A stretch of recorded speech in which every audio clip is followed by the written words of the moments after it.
H-1B visa మంజూరు పైన భారతదేశంలో టెక్ దిగ్గజంగా ఉన్నటువంటి కాగ్నిజెంట్ సంస్థ అమెరికాలో తీవ్ర ఆరోపణలు ఎదుర్కొంటుంది. దీనికి కారణాలేంటో ఒకసారి తెలుసుకునే ప్రయత్నం చేద్దాం. హెచ్-1బీ పర్మనెంట్ వర్క్ వీసాలకు సంబంధించినటువంటి పలు కంపెనీలు మోసాలకు పాల్పడ్డాయన్నటువంటి ఆరోపణలపైన ట్రంప్ సర్కార్ దర్యాప్తు ప్రారంభించింది తాజాగా. ఈ దర్యాప్తు విషయంలో అంటే ఈ ఆరోపణలు ఎదుర్కొంటున్నటువంటి సంస్థల్లో భారతదేశానికి చెందినటువంటి దిగ్గజ ఐటీ సంస్థ కాగ్నిజెంట్ కూడా ఉంది.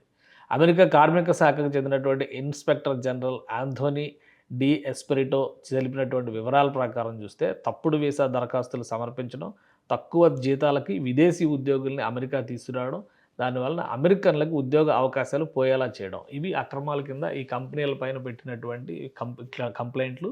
వీటిపైన సమగ్ర దర్యాప్తు జరుగుతోందని కార్మిక శాఖ చెబుతోంది. కాగ్నిజెంట్ లాంటి సంస్థలు కనుక ఇందులో ఇన్వాల్వ్ అయ్యి ఉంటే కనుక పెద్ద ఎత్తున జరిమానాలు విధించేటువంటి అవకాశం ఉంది.